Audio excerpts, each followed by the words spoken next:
How do you know she ain't got 10 other properties already? So I went to a council tenant's house and I noticed that she was driving an X4. So I said to her, that piece of land that's beside your house, is it a part of your house or is it a part of your neighbour's house? And she said, oh, it's a part of my house.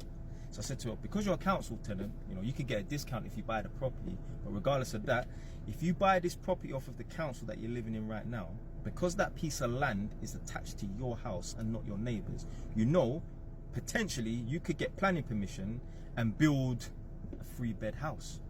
She was like, yeah. And then she just quickly changed the subject. I think to myself, these are the sorts of people who they think it's a better idea to drive a brand new car, whether it be a BMW, Audi or Mercedes, and that when they're young or in their younger years, and then when they get to 60, 70 years old and they're freezing cold in the house, they're scratching their head and they don't know why. Because they have not made the right financial decisions in their younger days. They have not put themselves in a position to leave things behind for their children and their grandchildren. So anyway, this person's come underneath that video saying, how do you know she ain't got 10 other properties already? You see, when I see comments like this, some of you lot might think, oh, that person there is just thinking outside the box. No. When I see comments like this, I know this is the sort of individual, they make excuses. I see people in my comment section on my other video saying the exact same thing. Oh, well, how do you know this person ain't got this? How do you know this ain't the reason for that? How do you know it ain't this? Even people I meet in real life, they always make excuses. Like, how can you make excuses, or why are you defending someone that you don't know? When I see comments like this, how do you know she ain't got 10 other properties already? I know this individual is an excuse maker. Because the fact that you're making an excuse for someone you don't know means by default you make excuses for yourself. Me, because I hold myself accountable, I don't make excuses for myself and I don't make excuses for other people. That's why I'm so harsh. Like, if you don't ever watch my content, you're like, why is Jay so hard? Why is he so hardcore? Why is he so harsh? Because I'm hard on myself, blood. I don't respect lazy people. I don't respect laziness. I get up in the morning every other day and I go running regardless. I don't care what the weather is, blood. It could be raining, it could be snowing, it could be the hottest weather ever. I'm going running. I go running when I've got the flu. I went running when I had COVID. I don't give a shit, blood. I don't care if it's 10 o'clock at night, 4 in the morning. If I need to go running at that time, I'm going running. If you want to get to a certain level of success, you have to have this iron, militant sort of mindset.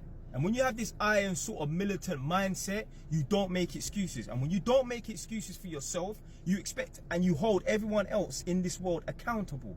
So by default, when I see these comments, like, oh, how do you know this person ain't got 10 properties? And I ain't mocking this person, don't get twisted.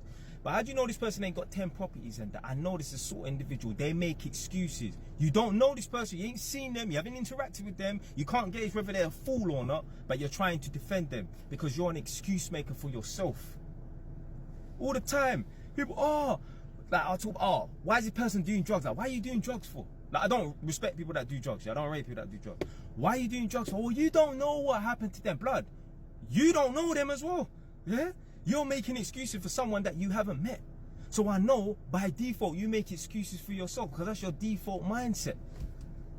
So any of you lot wonder why, like, how is Jay so focused or whatever in it? I hold myself to a high accountability. So therefore, I judge everyone else in this world to a high accountability. Unless, obviously, someone's got some mental health issues. Not depression, none of this foolishness, not because your girl left you, like, because you're some idiot. No. Someone's got some serious mental health issue, like schizophrenia or whatever, innit, yeah? Then I'll give them a pass. Yeah? But other people who are just regular, schmegular people and that, you don't get no pass. If I could get up and do it, so can you. So I don't make no excuses for nobody in that. Yeah? Talk about, like, people be like, some people, this person's overweight, they can't lose weight and that.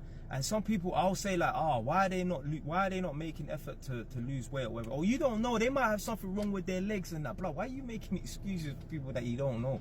Why? But she might have 10 properties. Blood, she lives in a fucking council house, blood. Ain't nobody who lives in a council house got 10 properties. I do know someone who lives in a council house and they do have their own property though, innit? But if someone has multiple properties and that, they don't live in no fucking council house. They don't. I've been to council tenants' houses on this contract. And I had man say to me, yeah, like, obviously it's a council house, yeah? I'll be like, yeah. I got 2 businesses and that. Because I'm not talking to him about nothing to do with money or anything, but it might just come up in conversation. I might say, yeah, man, I got 2 businesses and that. Man, shut up, man. But you got 2 businesses. Bro, your business ain't doing that well, fam. Obviously, everyone has to start from somewhere, innit? But the fact that you live in a council house, I don't know your business ain't doing too well. Because I know Jeff Bezos and Elon Musk, they don't live in a fucking council house. But you got 2 businesses you live in a fucking council house and that. Yeah? I'm not saying that all people who own their own businesses and that own their own property, but I'm telling you, if you got 2 businesses and they're thriving, you're making decent money in that, you will be private renting. You ain't gonna be living in no shitty council house, yeah, on some dead council estate, like. So these people will try lie and try to deceive me and say, oh yeah, man, I'm running I've got 2 businesses and that. But shut up, man. You're living in a council house, blood. There ain't no rich millionaire living in no fucking council. I promise you. Someone find me a millionaire that still lives in a fucking council house. You won't. You won't. So yeah, I don't make no excuses for myself, and therefore I don't make excuses for other people. So I know when someone makes excuses for someone they don't know, I know they make excuses for themselves. 110%. They're an excuse maker. Anyway, man, that's it for today, man. Stay wise. Ton.